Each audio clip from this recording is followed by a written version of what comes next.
Welcome back, and thanks for Metrocasting with us. Saving lives and property is the goal of every firefighter in our area. We wondered, though, what makes somebody want to put themselves at risk to help others? Fighting fires is a skill that requires specific, ongoing training that spans years. But unlike in large cities, our local fire departments are staffed by volunteers, men and women who give freely of their time, efforts, and money in order to keep you and your loved ones safe during times of emergency. Once you become a firefighter, you are immediately part of a brother and sisterhood that only a few members of each community can say they belong to. That camaraderie and fraternity is what Metrocasting went in search of at a special celebration recognizing Berwick's Reliance Fire Company for 110 years of service to the community. Among those attending were current and previous fire chiefs. Volunteering to become a firefighter, why? Why did you want to do this? I actually always had an interest in the fire department, and as I got older and started hanging around with some of the guys where I used to work, they were volunteer firemen, and pretty much just hanging out with them and seeing the camaraderie and the brotherhood that was involved in it. And I thought it was a good organization, good group, and I never thought 22 years ago that someday, actually, somebody would told me then I'd been fire chief of the borough. I would have thought they were crazy. So there's got to be something that in the belly to want to do this. It's a dangerous job, so why? Why would you put yourself in that danger? It's the thrill. I got into it 35 years ago because of the thrill. And it just, you can't explain it. It's just when the fire alarm goes in, it's just, you just go. It's just something that you think that you have to do. I think I got involved in it because of family tradition. This is my older brother. My father was a member of Defenders, and my grandfather is a member of Defenders. Great-grandfather. We're fourth generation. It's another aspect of it that people don't realize, that, you know, kids' dads and parents are involved in this. All of a sudden they want to do that too. How much is that what's happening today? My son just joined. I mean, he's 23 years old, and you can join at 18, but pretty much it was his decision. You know, this is what I've done, this is my thing. And when he finally, you know, he started hanging out here too, just hanging out with the guys, and been around it all his life. And he come to me and says, "Dad, I think I'm going to join the fire department." And I mean, it was an honor, but it was something that, you know, that was his decision, you know. So, you know, you still have there's some members yet have younger sons and daughters that are coming up through, and, you know, hopefully they follow in and keep the tradition going that, like today, 110 years. So hopefully they continue on with the next generation and, you know, continue doing what we're doing. Well, it's always been in my family. My dad was a firefighter, my uncle's a firefighter. It's just family tradition. I like to help people. I know my dad's retired now, but he still runs the ambulance, so it's just family blood, I guess. Is it something you felt you had to do? Yeah, as a little kid, I used to love coming to the firehouse, going over to the ambulance hall, hanging out with all the guys and everything. It's just something I've always wanted to do my whole life. I remember being a little kid, I used to dress up as firefighter for Halloween. Well, I'll tell you what. Flew Bakery burned. And I had a rough time getting the fire trucks there. And hell, it was like 1, 2 o'clock in the morning. Had a general alarm fire. The whole place was on fire. It was on Maple Street, where Flew Out Bakery was. And it just excited me, and I said to my wife, I want to become a fireman. So I joined up. And that's it? That was it. The rest is history. And I've been doing it ever since, 45 years. Well, when I first volunteered, I was a fireman. I wanted to fight fire. But then I got into it. They needed fire police. They had nobody out there protecting the firefighters. So we wrecked traffic. So I was under Cecil Pembridge was my first captain. I was fascinated by the trucks. I like to drive. And I always thought, boy, I always figured of it. When Art McAfee came down Spring Garden Avenue, where we started a lot of the parades, I could get on the truck and, as I said earlier, wind the siren up and everything, and I just decided I wanted to drive one of them trucks, and I drove quite a few of them over the years. Which was your favorite? That American LaFrance that we had, 1947. Why was that your favorite? Well, I guess because I was the only one that I ever ran into up there when we were on Mulberry Street, that could back that in one sweep. Makes a difference, huh? Yeah, there was most everybody else had to back it up, pull ahead, and then back it some more. I could bring it right around that, out of that alley and right in. No, I was doing some work here on the building. Actually, I was doing some renovations here on the building, and I saw what a great asset it was to the community, and I said, could I become a firefighter? How do I do it? They said, you join us and we'll get you the training, and I became a firefighter. I couldn't believe it. We were all here working, and the alarm went in, and the guys all got up and left and jumped on the truck and hit the siren and went out the door. I said, oh my God, I guess I can't go, can I? Oh, you can't go, you're not a member. I said, oh, how do I do this? This is fun, this is way too exciting. What made you want to join? You know what? I'm not sure. A friend of mine said, hey, how would you like to join the fire company? I said, yeah, sure. Well, it didn't take very long, and I was hooked. I was 19 years old when I signed up. Going and putting fires out was exciting, obviously, but it ends up saving lives and property. A good value to the service to the community. Wow. What about the family aspect of it as volunteers? I mean, you guys, and your work as well. You got to give up work hours. You got to give up family hours to do your jobs here. Yep. We bring our family here.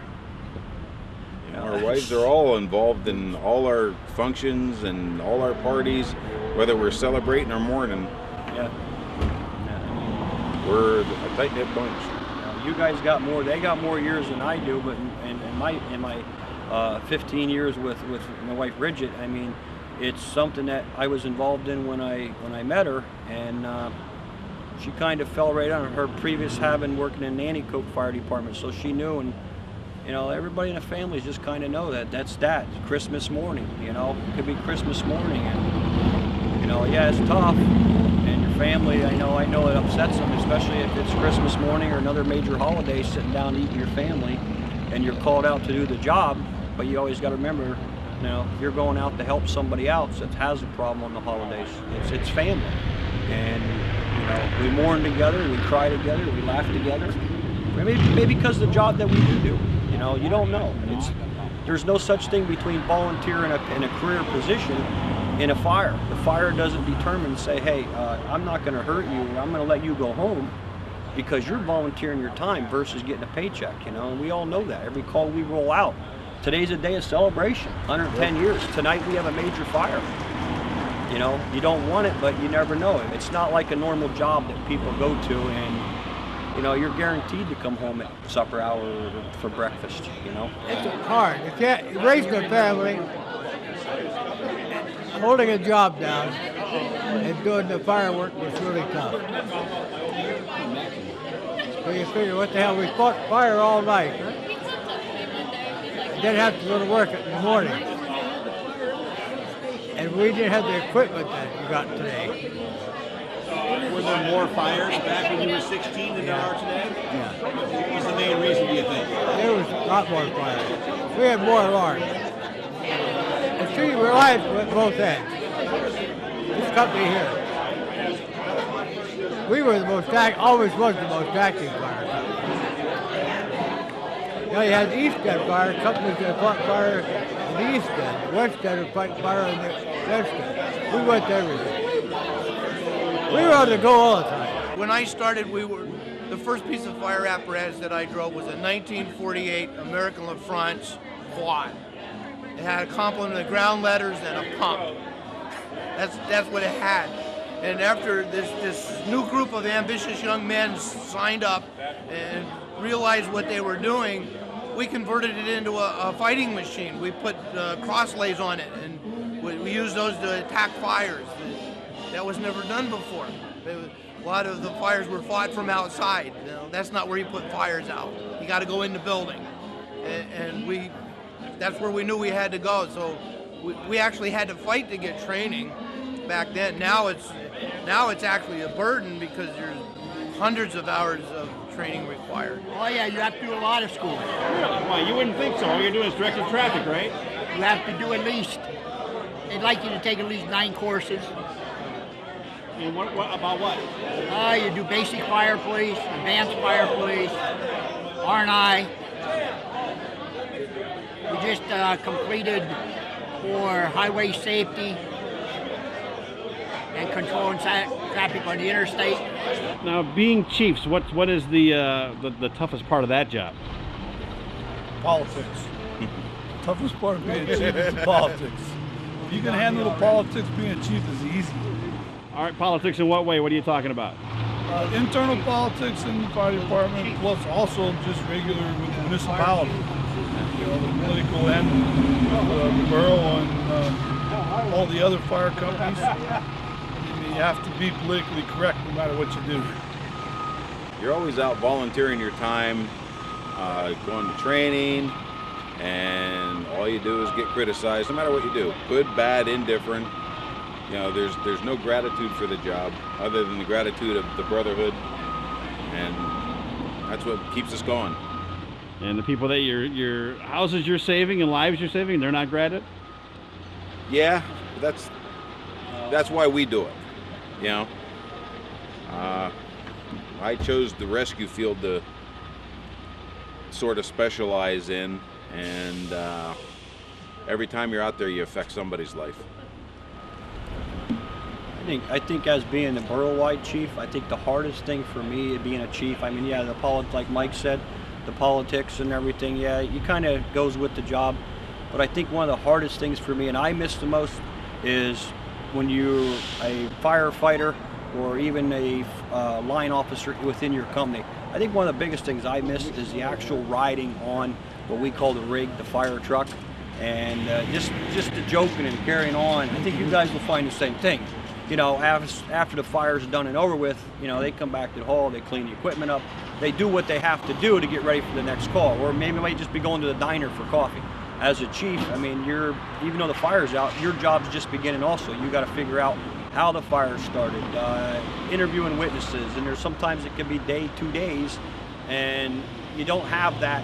You're left by yourself, you know what I'm saying? 3 o'clock in the morning, everybody's back to the hall cleaning up and going home, and sometimes, you know, I sit at the local, you know, fast food or Fresh and Quick there and having a coffee so I don't disturb the house, just putting notes together. That's probably the hardest thing for me, missing. And we get called to like Bloomsburg and Nescapet, different municipalities. And I enjoy that because I put down the white helmet and I put on the black helmet, and I become part of the group again. You're only as good as the people underneath you, and we are very lucky here. We have a great group of firefighters, and we appreciate everything they do for the company. We all sit around here joking, but when that tone goes off, we're a brotherhood, we all stick together, everybody comes out alive, there's nobody left behind. We want to thank all of the volunteer firefighters and paramedics and also the ambulance personnel and rescue team members for all that you do day in and day out. For more information about all of the Berwick Fire Departments, log on to the Borough website. And with that, we will say thank you for watching, and we'll see you again after late.